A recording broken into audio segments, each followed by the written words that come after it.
Hi friends, ನನ್ನ ಕನಸಿನ ಲೋಕ ಚಾನಲ್ಗೆ ಸ್ವಾಗತ.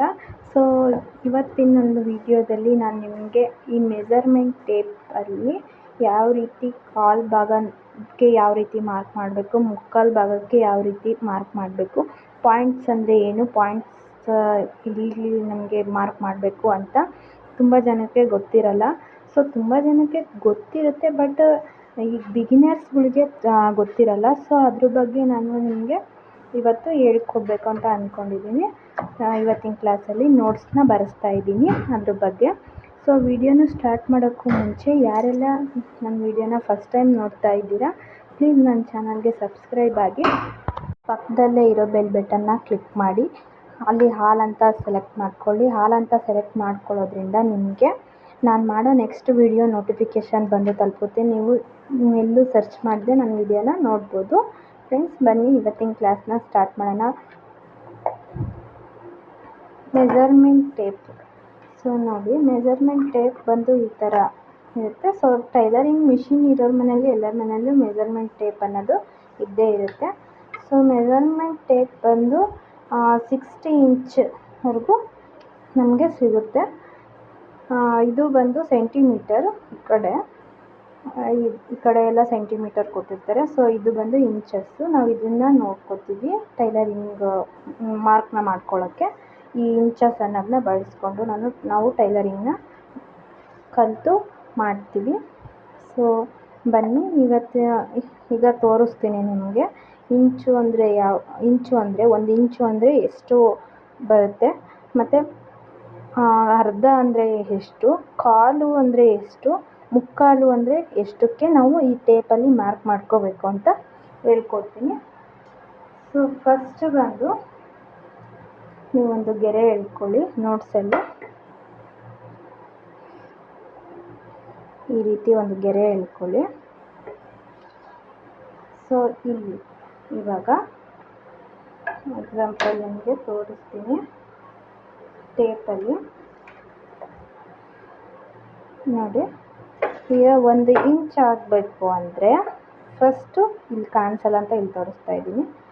ಇಲ್ಲಿ ಒಂದು ಪಾಯಿಂಟು, ಇದು ಪಾಯಿಂಟು ಆಯಿತಾ, ಇದು ಪಾಯಿಂಟ್ಸು. ಇದು ಒಂದು ಅರ್ಧ, ಇದು ಕಾಲು, ಇದು ಅರ್ಧ, ಇದು ಮುಕ್ಕಾಲು, ಇದು 1, ಈ ಥರ. ಸೊ ಈ ಥರ ನಾವು ಕಾಲು ಭಾಗ, ಪಾಯಿಂಟ್ಸು ಮತ್ತು ಮುಕ್ಕಾಲನ್ನ ನಾವು ತಿಳ್ಕೊಬೇಕು. ಸೊ ಇದನ್ನು ನೀವು ಬರ್ಕೊಂಡ್ರೆ ನಿಮಗೆ ನೆನಪಿರುತ್ತೆ. ನಿಮಗೆ ಮರೆತಾಗ ನೋಡ್ಕೋಬೋದು. ಸೊ ಇವಾಗ ನೋಡಿ, ಇಲ್ಲಿ ಫಸ್ಟ್ಗೆ ಒಂದು ದೊಡ್ಡ ಗೆರೆ ಎಳ್ಕೊಳ್ಳಿ. ಇದು 1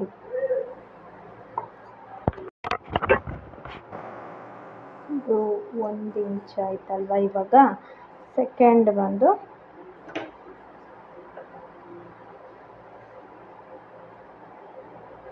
ಬಂದು ಚಿಕ್ಕ ಗೆರೆ ಇದೆ.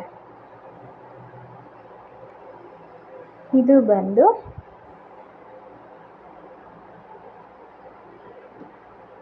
ಪಾಯಿಂಟ್. ಸೊ ಇದು ಬಂದು ಪಾಯಿಂಟ್ ಆಯಿತಾ. ಈಗ ನೆಕ್ಸ್ಟ್ ನೋಡ್ಕೊಳ್ಳಿ, ಅದಕ್ಕಿಂತ ಸ್ವಲ್ಪ ಉದ್ದ ಇದೆ ಅಷ್ಟೆ. ಇದು ಬಂದು ಇದೇನು ಗೆಸ್ ಮಾಡಿ. ಇದು ಕಾಲು ಭಾಗ ಆಯಿತಾ. ಇದು ಬಂದು ಕಾಲು ಭಾಗ.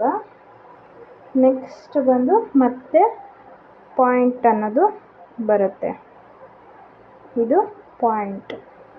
ನೋಟ್ಸ್ನ ಕ್ಲೀನಾಗಿ ಬರ್ಕೊಳ್ಳಿ, ಅವಾಗ ನಿಮಗೆ ಚೆನ್ನಾಗಿ ಅರ್ಥ ಆಗುತ್ತೆ. ನೆಕ್ಸ್ಟ್ ಬಂದು ಇದಕ್ಕಿಂತ ಒಂದಕ್ಕಿಂತ ಸ್ವಲ್ಪ ಮುಕ್ಕಾಲು ಭಾಗ ಹಾಕ್ಕೊಳ್ಳಿ ಗೆರೆನ. ಇದು ಬಂದು ಅರ್ಧ, ಇದು ಅರ್ಧ ಆಯಿತಾ. ನೆಕ್ಸ್ಟ್ ಮತ್ತೆ ಪಾಯಿಂಟ್. ನೆಕ್ಸ್ಟ್ ಮತ್ತೆ ಇದೇನೇ ಕಾಲು ಭಾಗ ಎಳ್ಕೊಂಡಿದ್ದೀರಲ್ಲ, ಆ ಸಣ್ಣಗೆ ಇದು ಮಾಡ್ಕೊಳ್ಳಿ. ಇದು ಬಂದು ಮುಕ್ಕಾಲು. ಓಕೆ.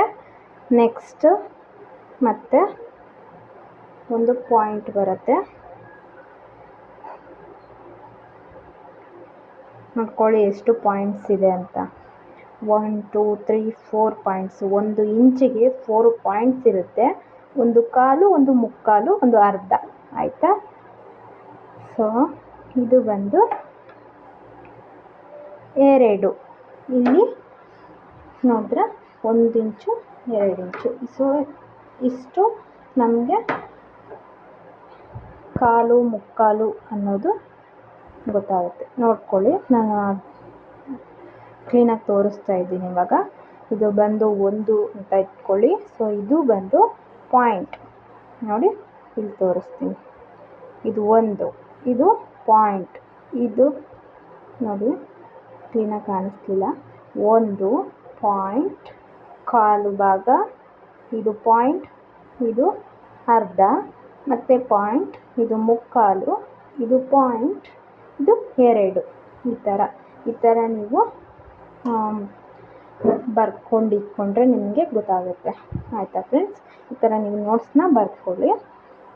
ನೆಕ್ಸ್ಟ್ ಇವಾಗ ನಾನು ನಿಮಗೆ ಸ್ವಲ್ಪ ಸ್ಟಿಚಸ್ಗಳನ್ನ, ಸಿಂಪಲ್ ಸ್ಟಿಚಸ್ಗಳನ್ನ ಹೇಳ್ಕೊಡ್ತೀನಿ. ಬನ್ನಿ ಸ್ಟಾರ್ಟ್ ಮಾಡೋಣ. ಇವಾಗ ಸ್ಟಿಚಸ್ಗಳನ್ನ ಹೇಳ್ಕೊಡ್ತೀನಿ.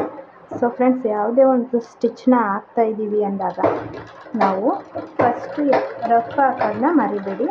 ರಫ್ ಅನ್ನೋದು ವೆರಿ ಇಂಪಾರ್ಟೆಂಟ್.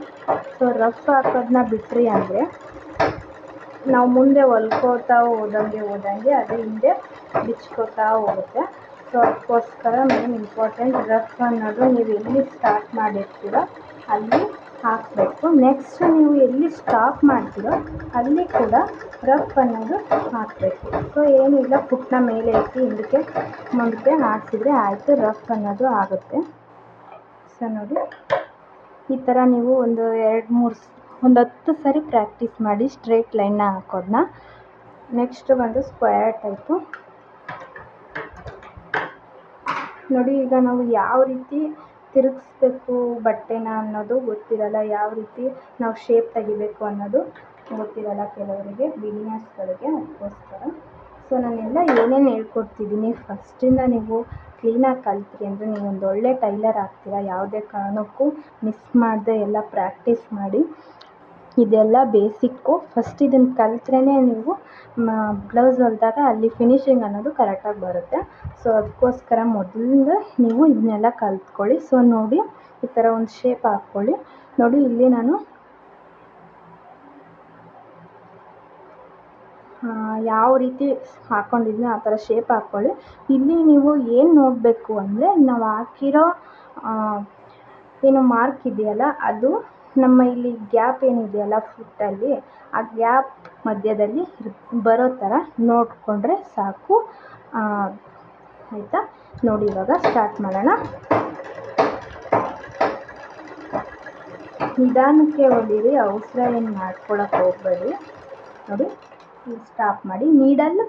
ನೀಡಲ್ ಅನ್ನೋದು ಒಳಗಡೆ, ಬಟ್ಟೆ ಒಳಗಡೆನೇ ಇರಬೇಕು. ಫುಟ್ ಮಾತ್ರ ಮೇಲೆ ಎತ್ತಬೇಕು.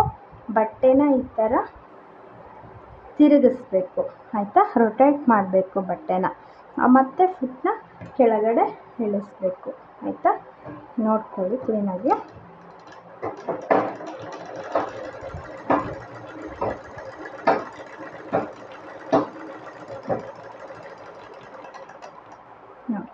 ನೀಡಲ್ ಅನ್ನೋದು ಬಟ್ಟೆ ಒಳಗಡೆನೇ ಇರಬೇಕು. ಫುಟ್ ಮಾತ್ರ ಮೇಲೆ ಎತ್ತಬೇಕು, ಮತ್ತು ಬಟ್ಟೆನ ರೊಟೇಟ್ ಮಾಡಬೇಕು.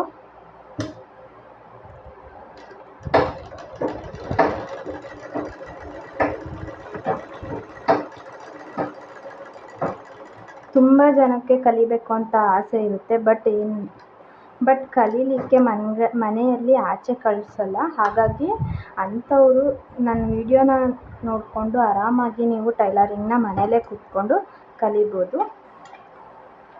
ನೋಡಿ, ರೊಟೇಟ್ ಮಾಡಿಕೊಂಡೆ ಇವಾಗ ಬಟ್ಟೆನ. ಸೊ ಇದು ಹೊಸ ಮಿಷಿನ್ ಆಗಿರೋದ್ರಿಂದ ಸ್ವಲ್ಪ ಸೌಂಡ್ ಜಾಸ್ತಿನೇ ಇದೆ. ಅವರು ಹೇಳಿದರು ಸ್ವಲ್ಪ ಸೌಂಡ್ ಜಾಸ್ತಿ, ಬಟ್ ಅದು ಚೆನ್ನಾಗಿ ಬರುತ್ತೆ ಮಿಷಿನ್ ಅಂತ. ನೋಡಿ, ಬೇಕು ಅಂದರೆ ಮಾರ್ಕ್ ಹಾಕ್ಕೊಳ್ಳಿ, ನನಗೆ ಪರವಾಗಿಲ್ಲ, ನಾನು ಮಾರ್ಕೇನು ಬೇಡ ನನಗೆ. ಈ ಥರ ಒಳಗಡೆನೇ ಹಾಕ್ತಾ ಬರ್ರಿ.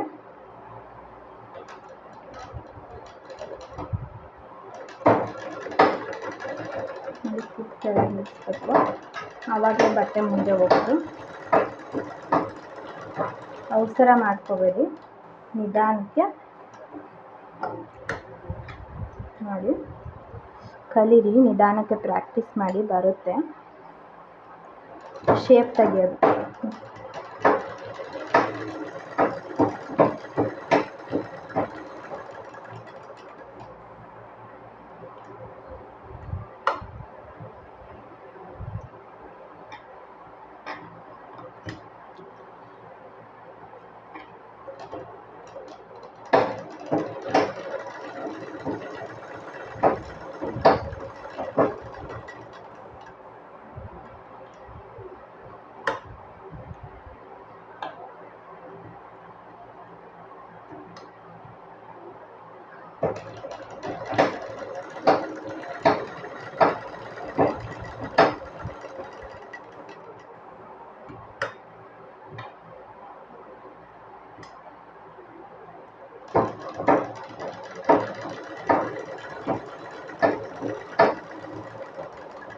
ವಿಡಿಯೋ ಲೆಂತ್ ಆಯಿತು, ಬೋರ್ ಆಯಿತು ಅಂತ ವಿಡಿಯೋನ ಸ್ಕಿಪ್ ಮಾಡಿ ನೋಡಬೇಡಿ, ಅರ್ಥ ಆಗಲ್ಲ. ಕ್ಲೀನಾಗಿ ನೋಡಿದ್ರೆ ಅರ್ಥ ಆಗುತ್ತೆ.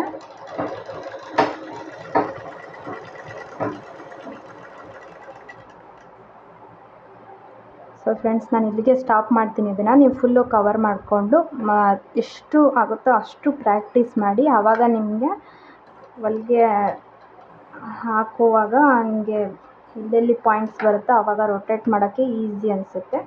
ಓಕೆನಾ? ಈಗ ನೆಕ್ಸ್ಟ್ ಯಾವ್ದು ಕಲಿಸ್ತೀನಪ್ಪ ಶೇಪ್ ಅಂದರೆ ರೌಂಡ್ ಶೇಪ್ ಕಲಿಸ್ತೀನಿ. ರೌಂಡ್ ಶೇಪ್ ಅಂದರೆ ಈ ಕತ್ತಿಗೆ ಮಾರ್ಕು, ಏನಪ್ಪ ಅಂದರೆ ನಾವು ನೆಕ್ ಮಾರ್ಕ್ ಮಾಡ್ಕೋತೀವಲ್ವ, ಸಾರಿ,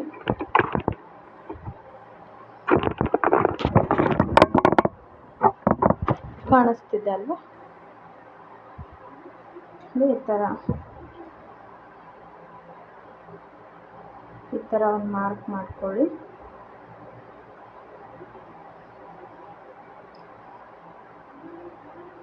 ರೌಂಡ್ ಶೇಪು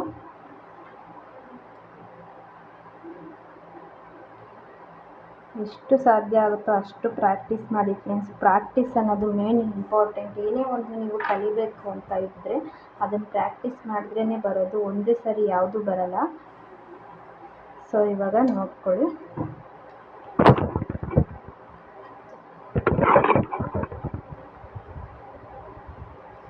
ಥ್ರೆಡ್ ಕಟ್ ಆಗಿದೆ.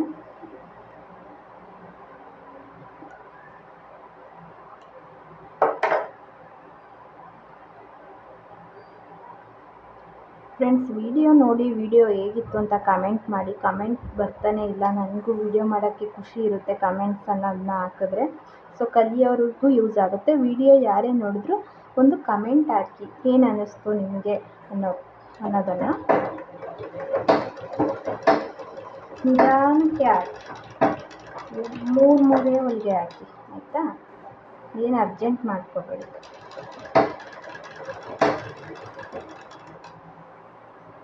ಇಲ್ಲಿ ರೊಟೇಟ್ ಮಾಡ್ಕೊಳ್ಳಿ.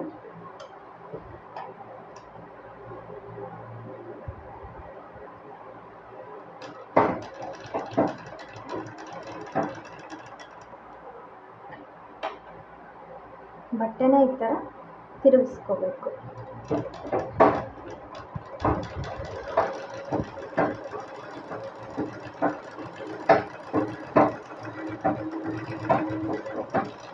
ಲಾಕ್ ಮಾಡಬೇಕು.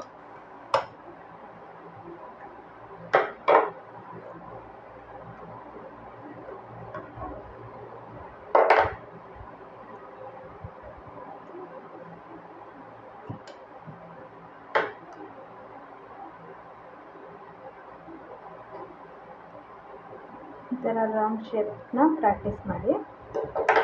ಮತ್ತೆ ಇನ್ನೊಂದು ಶೇಪ್ ಹೇಳ್ಕೊಡ್ತೀನಿ.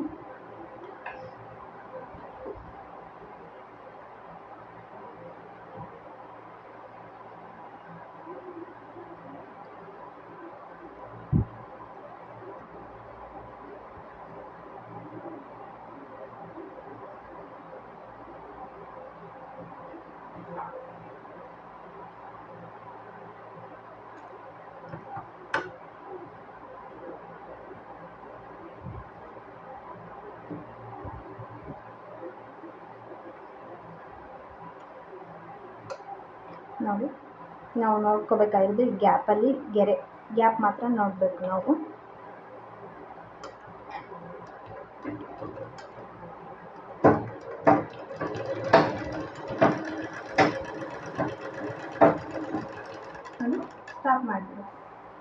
ಸ್ಟಾಪ್ ಮಾಡಿ ಫುಟ್ನ ಮೇಲೆ ಎತ್ತಿ ಬಟ್ಟೆನ ಈ ಥರ ರೊಟೇಟ್ ಮಾಡಿ.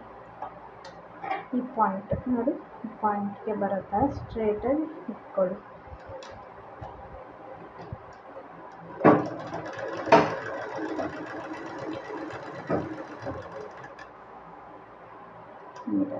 ನೀಡಲ್ ಯಾವುದೇ ಕಾರಣಕ್ಕೂ ಬಟ್ಟೆಯಿಂದ ಮೇಲೆ ತೆಗೆದು ರೊಟೇಟ್ ಮಾಡೋಕ್ಕೆ ಹೋಗಬೇಡಿ. ನೀಡಲ್ ಬಟ್ಟೆಲೇ ಇರಬೇಕು. ಸೊ ಆವಾಗ ರೊಟೇಟ್ ಮಾಡಿ ಮತ್ತು ಸ್ಟ್ರೇಟ್ನ ನೋಡ್ಕೊಳ್ಳಿ. ಇಲ್ಲಿಗೆ ನಮಗೆ ಫಿನಿಶಿಂಗ್ ಅನ್ನೋದು ಕರೆಕ್ಟಾಗಿ ಬರುತ್ತೆ ಅಂತ ನೋಡಿಕೊಂಡು ಸ್ಟಾರ್ಟ್ ಮಾಡಿ.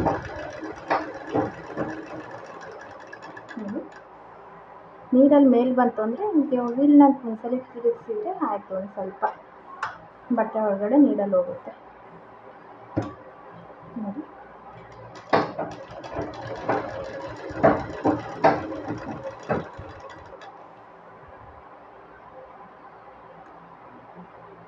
ಸೊ ಇಷ್ಟನ್ನು ಪ್ರಾಕ್ಟೀಸ್ ಮಾಡಿ. ಇವತ್ತು ಆಗಲಿಲ್ಲ ಅಂದರೆ ನಾಳೆನೂ ಪ್ರಾಕ್ಟೀಸ್ ಮಾಡಿ. ನೀವು ಎಷ್ಟು ಪ್ರಾಕ್ಟೀಸ್ ಮಾಡ್ತೀರಾ ಅಷ್ಟು ಚೆನ್ನಾಗಿ ನೀವು ಹೊಲಿಗೆ ಅನ್ನೋದನ್ನ ಹಾಕ್ತೀರಾ, ಫಿನಿಶಿಂಗ್ ಅನ್ನೋದನ್ನ ಮಾಡ್ತೀರಾ ಕ್ಲೀನಾಗಿ. ಸೊ ಇಷ್ಟನ್ನು ನೀವು ಪ್ರಾಕ್ಟೀಸ್ ಮಾಡಿ ಫ್ರೆಂಡ್ಸ್. ಸೊ ಇವತ್ತಿನ ವಿಡಿಯೋ ನಿಮಗೆ ಇಷ್ಟ ಆದಲ್ಲಿ ಒಂದು ಲೈಕ್ ಮಾಡಿ, ಕಮೆಂಟ್ ಮಾಡಿ, ಪ್ಲೀಸ್ ಕಮೆಂಟ್ ಮಾಡಿ. ನನ್ನ ವಿಡಿಯೋ ಹೇಗಿತ್ತು ಅಂತ ಒಂದು ಕಮೆಂಟ್ ಹಾಕಿದ್ರೆ ನನಗೂ ಕೂಡ ಖುಷಿ ಆಗುತ್ತೆ ನೆಕ್ಸ್ಟ್ ವಿಡಿಯೋ ಮಾಡೋಕ್ಕೆ. ಇಲ್ಲ ನಾನೇ ಏನಾದರೂ ತಪ್ಪು ಮಾಡ್ತಿದ್ದೀನಾ ಅಂತ ಅನಿಸುತ್ತೆ. ಸೊ ಅದಕ್ಕೋಸ್ಕರ ಒಂದು ಕಮೆಂಟ್ ಮಾಡಿ ನಿಮಗೆ ವಿಡಿಯೋ ಹೇಗೆ ಅನ್ನಿಸ್ತು ಅಂತ. ಸೊ ಚೆನ್ನಾಗಿ ಪ್ರಾಕ್ಟೀಸ್ ಮಾಡಿ, ಲೈಕ್ ಮಾಡಿ. ಆದಷ್ಟು ಯಾರಾದರೂ ಕಲಿಬೇಕು ಅಂತ ಇದ್ದವ್ರಿಗೆ ನೀವು ಶೇರ್ ಮಾಡಿ ವಿಡಿಯೋನ. Thank you friends.